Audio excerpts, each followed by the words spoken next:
So it was back around 10, 15 years ago, my dad developed bowel cancer.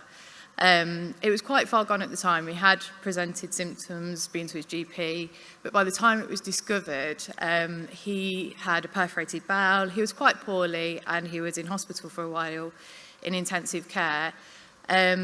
Myself and my sister were visiting him. We had a good relationship with his doctor at the time, and we questioned about the hereditary link with the cancer that may affect ourselves, because our grandfather on my dad's side also had bowel cancer and bladder cancer as well.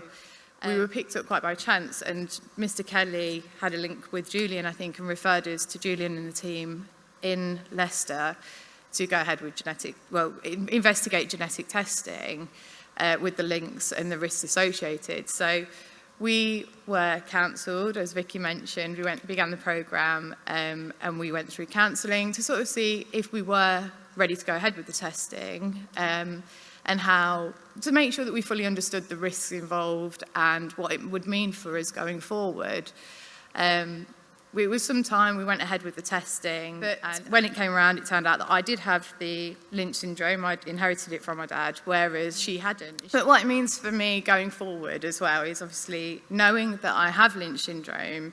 I began the regular screening programme, so I've ultrasounds, colonoscopies regularly. I'm very lucky in that I've been given the support that I have through Julian and the team in Leicester.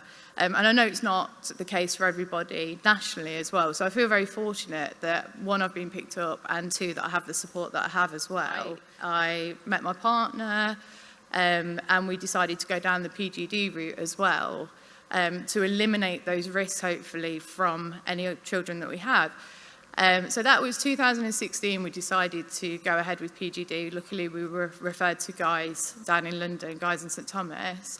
And in 2017, we had our son Jasper, who's now 5.5, an absolute joy. And we realised how lucky we are that we were in the position that we could make that decision and have him in the way that we did. I'm one of the lucky people who are aware that I have this and I can make those choices. It wasn't great news when I found out, but I feel privileged to know that and have this support as well. In the last sort of 10, 15 years that I've been experiencing it, the awareness is definitely coming through, and I feel, particularly when I was visiting my midwife, and she'd been trained on Lynch syndrome, and as soon as I walked in the door, she went, "Oh, Leanne, I've been looking forward to seeing you. You know, you've got Lynch syndrome. I've heard all about it." And straight away, that put me at ease, rather than going, "Oh, this is my story. This is why I'm here," and justifying that treatment and that screening as well. But it gives opportunity as well, I think, for bettering my chances in the future and my family's chances. So it is a blessing in disguise, in a way, of discovering this.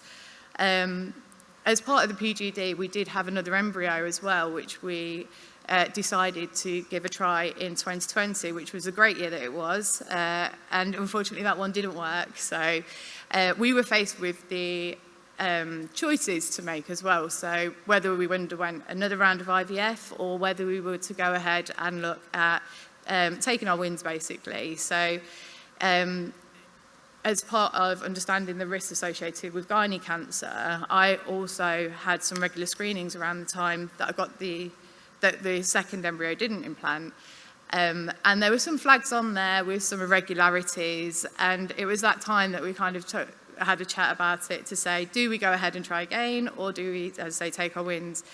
And we decided that for us as a family, it was best not to try again and have any more children, but also I took that opportunity, and we'd previously discussed having hysterectomy at some point in my life, but I've hit the age now, I'm past 35, where the risks start to increase quite rapidly. So I personally took the decision, and I underwent a hysterectomy in February this year, just so that I could eliminate as many of those risks as possible, and also just to give me and my family the best chance in the future of having a happy life together. So it wasn't taken lightly, but again, just the education and the knowledge that I've been given from the support that I've got has helped me make that decision, and I felt that was right for us at the time. So that's where we are now, but again, it's just to take positives and have an understanding of everything, basically. So in a nutshell, that's my story. So thank you very much.